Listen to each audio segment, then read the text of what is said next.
Ô Gabriel, prazer falar contigo. Eu queria justamente pegar esse gancho, né, dessa discussão institucional. Se o Tribunal de Contas, ele de alguma forma tenta colocar ou impor ao Executivo que mire o centro da meta, o Congresso vai lá, ratifica que pode mirar a banda inferior, aumenta inclusive os gastos, tem uma discussão bastante forte em relação às emendas, e aí a gente percebe que talvez a forte discussão não seja em relação a cumprir uma meta ou não, mas sim quem que vai determinar qual que vai ser o déficit ou por que vai haver esse déficit. Na sua percepção, e aí eu queria ouvir um pouco sobre ela, né, sobre esse embate entre o Executivo e o Legislativo, principalmente em ampliação de gastos por parte do Legislativo, porque o governo, o próprio ministro Fernando Haddad, fala bastante e chia bastante em relação às medidas ou às legislações que estão sendo aprovadas no Congresso, e a gente não vê uma contrapartida, e a gente, claro, que tem a responsabilidade do governo, mas o Congresso sempre dá um passinho a mais nesse ambiente e acaba, de alguma forma, também prejudicando a parte que o governo deveria fazer. Então, boa pergunta. Assim, eu diria que assim, está tudo interconectado, né? O Congresso não vai ser o bastião da responsabilidade fiscal, ainda mais num cenário em que a gente tem o Supremo julgando a execução de emendas, né? As emendas chamadas emendas de relator. Então, do ponto de vista do Legislativo, o Legislativo está passando por um escrutínio, né? Por uma restrição, uma limitação na execução de emendas. Esse processo que está sendo conduzido pelo Flávio Dino tem produzido uma lentidão grande na execução de emendas parlamentares, que de fato atingindo um valor desproporcional no Brasil, quando a gente compara, né, o que se gasta de emendas no Brasil com o resto do mundo. De fato, o Brasil é um ponto fora da curva, tem que ser corrigido, mas não é a competência do Judiciário fazer isso, né? Isso tem que ser discutido no âmbito do processo orçamentário, né? Então, entre Executivo e Legislativo. O Judiciário cabe apenas julgar. Ele está, no meu entender, ultrapassando as prerrogativas que a Constituição determina para ele. Então, por que eu estou dizendo isso? Porque a reação do Legislativo, que você colocou de permitir que o governo persiga o limite inferior, eu acho que se coloca nesse contexto. Se o Congresso aprovasse, por exemplo, que o governo seria obrigado a perseguir o centro da meta, a execução de emendas seria ainda pior, né? Seria ainda mais baixa. E o Congresso, assim como o governo federal está de olho na eleição do ano que vem, né? Está produzindo uma expansão fiscal e parafiscal brutal, os parlamentares também estão de olho na sua eleição do ano que vem. Então, está todo mundo olhando para os seus interesses, digamos assim. Tem pouca gente olhando para o interesse do Brasil como um todo, mas do ponto de vista do Legislativo, eles acabaram referendando essa possibilidade de perseguir o piso justamente para não terem as suas emendas restritas. Então, acho que foi uma decisão olhando para o interesse individual ali da Câmara e do Senado. Mas tem um problema um pouco mais profundo, Felipe, que é como é que a gente sai desse sanhaço, né, dessa confusão toda. Porque tem, na minha opinião, né, na minha visão, existe um problema institucional, de atuação institucional, tanto do Executivo, que é minoria no Legislativo, só consegue, digamos, se fazer valer, né, fazer valer as suas políticas quando se apoia no Judiciário. Então, é um Executivo que conduz o país em coparticipação com o Judiciário, que não tem atribuição para isso, tem essas investigações acontecendo no Judiciário. O Judiciário hoje ele julga, processa e investiga, o que claramente é inconstitucional. Então a gente tem uma série de inovações acontecendo no Brasil. Eu estou super preocupado com essas questões institucionais.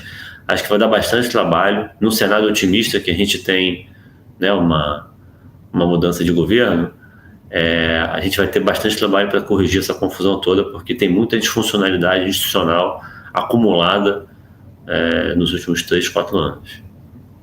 Interessante você falar o otimismo na troca do governo, e aí a gente tem toda essa discussão que, claro, você já conversou com a Paula anteriormente em relação a essa fragmentação de quem poderia, né, se colocar como um opositor. Até nesse sentido, Gabriel, eu queria entender, porque se existe um otimismo, né, ou se existe essa percepção, e muita gente aposta nessa assimetria, né, se tivermos uma continuidade do governo Lula, a gente já sabe mais ou menos o que vai acontecer, a gente olha para trás e já sabe mais ou menos o que vai acontecer, para onde que o Brasil pode caminhar nos próximos 4 anos. Mas se há uma mudança de chave, talvez a mudança, a assimetria possa ser maior ainda.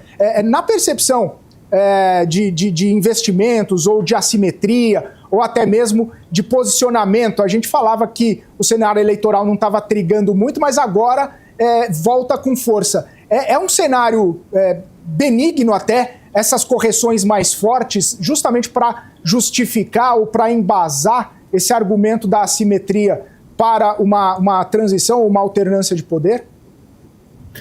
Eu acho que essa visão, digamos, otimista, né, de que vai ter mudança de governo, ela ainda permeia uma boa parte dos analistas, porque acho que a premissa é de que o Bolsonaro é um agente racional.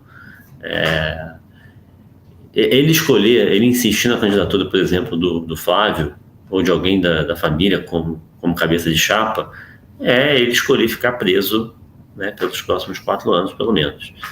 E não parece ser uma decisão muito racional do ponto de vista político e pessoal, inclusive, né? Ele tem a saúde muito debilitada, a gente sabe, né, dos problemas que a facada vem produzindo, quanto das cirurgias que ele já fez para tentar minimizar o problema, mas que continua existindo.